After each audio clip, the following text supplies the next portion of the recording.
में कही गई बातें हैं मंत्रियों के बारे में अन्य उपबंध other provisions as to ministers. तो इसमें जो बातें कही गई है वह 75(1), 75(2), 75(3), 75(4) और 75(5) के रूप में दी गई है। मंत्रियों का जिक्र किया गया है और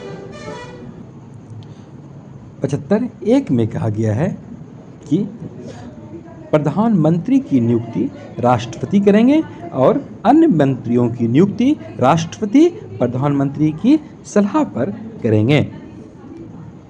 The Prime Minister shall be appointed by the President and the other ministers shall be appointed by the President on the advice of the Prime Minister।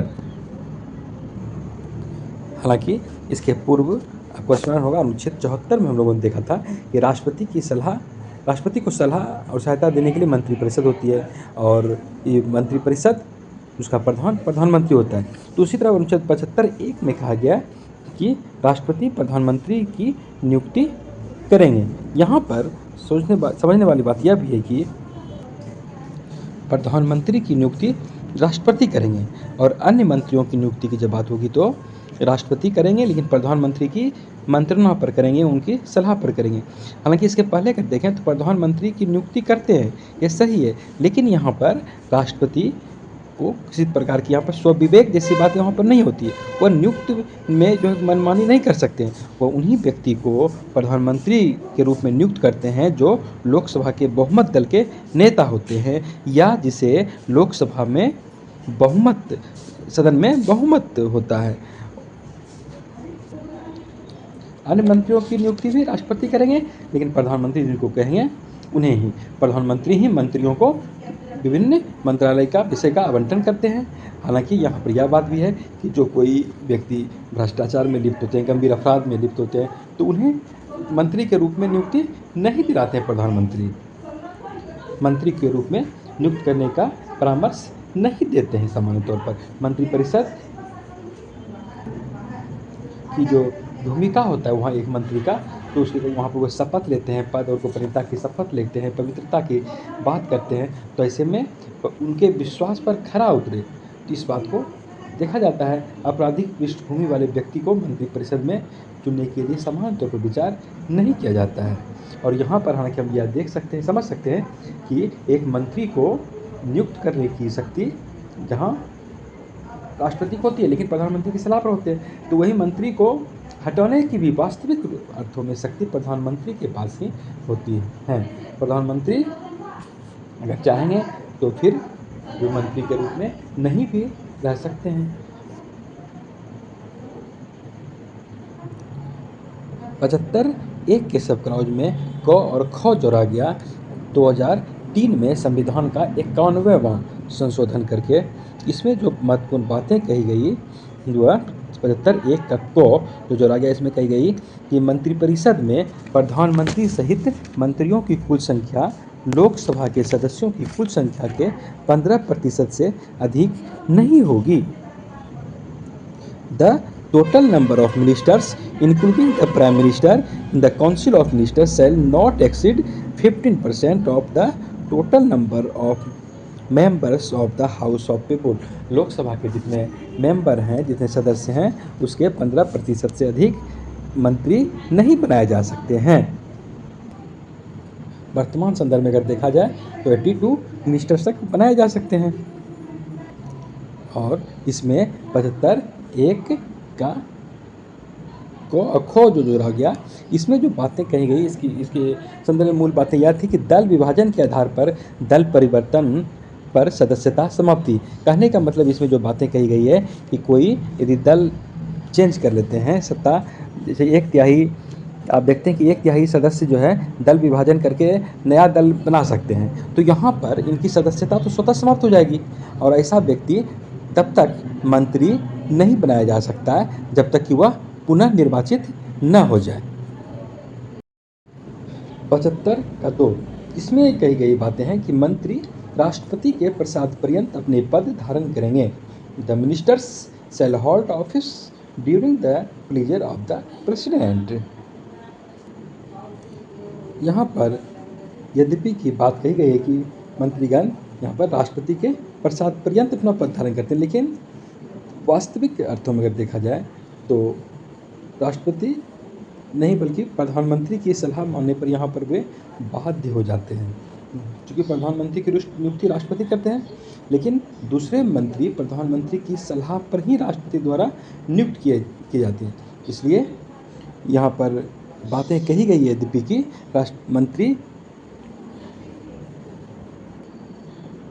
राष्ट्रपति के प्रसाद पर्यंत रहते हैं, कार्य करते हैं। लेकिन हालांकि यहाँ पर ऐसा इसलिए कि सामूहिक उत्तरदायित्व के सिद्धांत का यहाँ पर हमारी संसदीय व्यवस्था में पालन किया जाता है और इस सामूहिक उत्तरदायित्व का निर्वहन प्रधानमंत्री के माध्यम से होता है।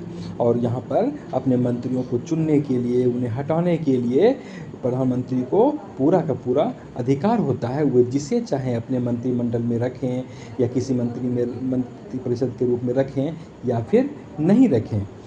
जो उन्हें लगेगा कि ये कार्यकुशल हैं तो वहाँ पर उन्हें यह अधिकार है रखने का, और पदच्युति के लिए राष्ट्रपति की सलाह वो दे सकते हैं। यहाँ पर अगर हम थोड़ा सा पीछे जाएँ, संविधान सभा की डिबेट में जाएँ, तो वहाँ पर इस बात का जिक्र मिलता है कि डॉक्टर भीमराव अम्बेडकर ने भी कहा था कि किसी भी व्यक्ति को मंत्रिमंडल में नहीं रखा जा सकता है जब प्रधानमंत्री यह कह दे कि उसे निकाल दिया जाए। कहने का मतलब कि किसी भी मंत्री की नियुक्ति में और पदच्युति में, दोनों मामले में मंत्रीगण प्रधानमंत्री के अधीन है और प्रधानमंत्री मंत्रिमंडल के किसी सदस्य को जो उसकी नीति से असहमति प्रकट करते हैं तो चूँकि उन्हें हटा सकते हैं। चूँकि यहाँ पर सामूहिक उत्तरदायित्व के सिद्धांत का पालन होता है और इसके माध्यम और इसका यहाँ पर जो कैबिनेट होता है, कैबिनेट रूपी मेहराब की आधारशिला प्रधानमंत्री के पास होती है और इसीलिए यहाँ पर प्रधानमंत्री का पूरा अधिकार होता है कि जिसे वो चाहें मंत्री के रूप में रखें और अथवा नहीं रखें।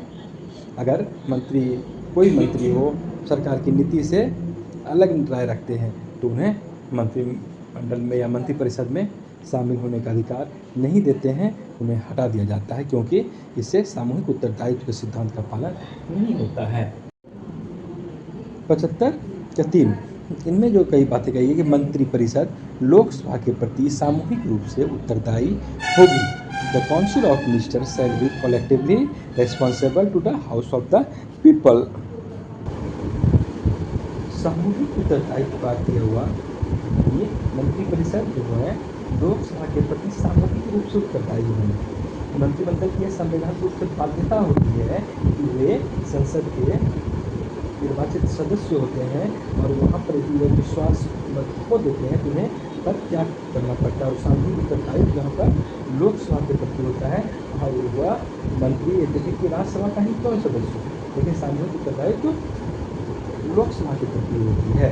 यहाँ पर यह भी बात को समझें कि लोकसभा के प्रति उत्तरदायी होती है, इसका यह अर्थ है कि मंत्रीगण कोई भी कार्य करते हैं, कोई भी निर्णय लेते हैं तो वहाँ पर वह लोकसभा के प्रति उत्तरदायी होते हैं और मंत्रीगण एक टीम के रूप में काम करते हैं और मंत्रिमंडल में जो कोई भी निर्णय लिए जाते हैं वे निर्णय समूह के निर्णय, संयुक्त निर्णय माने जाते हैं। ऐसा माना जाता है कि पर समूह की सहमति है। और मतलब यह अलग बात है कि बैठक में आपस में कितना भी मतभेद हो, लेकिन जब बाहर बातें आएंगी तो एक स्वर में सबों को उसमें सहमति दिखानी होती है और एक बार जब निर्णय ले लिया जाता है तो फिर सभी मंत्रियों को स्वीकार करना भी पड़ता है सामूहिक उत्तरदायित्व। और यदि कोई मंत्री उससे अलग राय रखते हैं तो फिर उसे मंत्रिमंडल से इस्तीफा देना पड़ता है, तो फिर वहाँ पर नहीं दे सकते हैं। दूसरी बात यहाँ पर प्रधानमंत्री को उसकी नीति से कोई भी असहमत नहीं हो सकते हैं। मंत्रिपरिषद के कोई सहयोगी है एक तरह से अगर देखा जाए तो अनुशासन बनाए रखने के लिए प्रधानमंत्री को काफ़ी हथियार है। और एक बात और समझने वाली बात है कि मंत्रिपरिषद यदि लोकसभा विश्वास मत खो देता है, किसी भी नीति के मसले पर पराजित हो जाती है, वहाँ पर यदि बहुमत नहीं होता है तो फिर उन्हें इस्तीफा देना पड़ता है, वहाँ पर सरकार के रूप में वो नहीं रह सकती है। 75 किसी मंत्री द्वारा अपना पद ग्रहण करने से पहले राष्ट्रपति किसी अनुसूची में इस प्रयोजन के लिए दिए गए प्रारूपों के अनुसार उसको पद की और गोपनीयता की शपथ दिलाएगा। Before a minister enters a room, his office of president shall administer to him The oaths of office and secrecy according to the third of the 12 in the third schedule. संघ के जो मंत्री होते हैं उन्हें पद की और गोपनीयता की दोनों की शपथ दिलाई जाती है। यहाँ पर तीसरी अनुसूची में उनकी पद और गोपनीयता का शपथ का जिक्र किया गया है। मैं अमुक जो नाम रखा है ईश्वर की शपथ लेता हूँ कि मैं विधि द्वारा स्थापित भारत के संविधान के प्रति सच्ची श्रद्धा और निष्ठा रखूँगा, भारत की संप्रभुता अखंडता अक्षुण्ण रखूँगा। मैं संघ के मंत्री के रूप में अपने कर्तव्यों का श्रद्धापूर्वक और शुद्ध अंतःकरण से निर्वहन करूँगा तथा मैं भय या पक्षपात अनुराग या द्वेष के बिना सभी प्रकार के लोगों के प्रति संविधान और विधि के अनुसार न्याय करूँगा। संघ के मंत्री के लिए जो शपथ होती है वो साथ ही यह भी होती है, मैं मुक्त नाम ईश्वर की शपथ लेता हूँ, सत्यनिष्ठा से प्रतिज्ञान करता हूँ कि जो विषय संघ के मंत्री के रूप में मेरे विचार के लिए लाया जाएगा अथवा मुझे ज्ञात होगा उसे किसी व्यक्ति या व्यक्तियों को तब के सिवाय जबकि ऐसे मंत्री के रूप में अपने कर्तव्यों के सम्यक निर्वहन के लिए ऐसा करना अपेक्षित होगा, मैं प्रत्यक्ष अथवा अप्रत्यक्ष रूप से संसूचित या प्रकट नहीं करूँगा। जो पद होते हैं उनके दायित्व निर्वहन के लिए शपथ ली जाती है, साथ ही गोपनीयता की कि जो कुछ भी निर्णय लिया जाता है उसको उसकी गोपनीयता को अक्षुण्ण रखना उनका दायित्व हो जाता है। इस प्रकार की शपथ मंत्रीगण लेते हैं और इस शपथ का जिक्र याद रखें कि तीसरी अनुसूची में इसका जिक्र किया गया है। 75 अनुच्छेद 75 का 5 यहाँ पर इसमें जो बातें कही है, कोई मंत्री जो निरंतर 6 मास की किसी अवधि तक संसद के किसी सदन का सदस्य नहीं है उस अवधि की समाप्ति पर मंत्री नहीं रहेगा। A minister who for any period of 6 consecutive months is not a member of either house of parliament shall at the expiration of that period cease to be a minister। यहाँ पर बात स्पष्ट है कि कोई भी व्यक्ति है उसको भी मंत्री बनाया जा सकता है, वो किसी सदन का सदस्य नहीं फिर भी बनाया जा सकता है। लेकिन अनुच्छेद 75(5) कहता है कि 6 महीने के अंदर उन्हें किसी भी सदन लोकसभा या राज्यसभा का सदस्य बनना पड़ेगा, अन्यथा वो मंत्री नहीं बना रह सकता है। स्पष्ट है, कोई व्यक्ति मंत्री बन सकता है लेकिन 6 मास के भीतर संसद के किसी सदस्य का सदस्य बन जाना चाहिए और यदि वो 6 माह के अंदर किसी सदन का सदस्य नहीं निर्वाचित हो सकता है तो उसे मंत्री पद से त्यागपत्र दे देना होगा।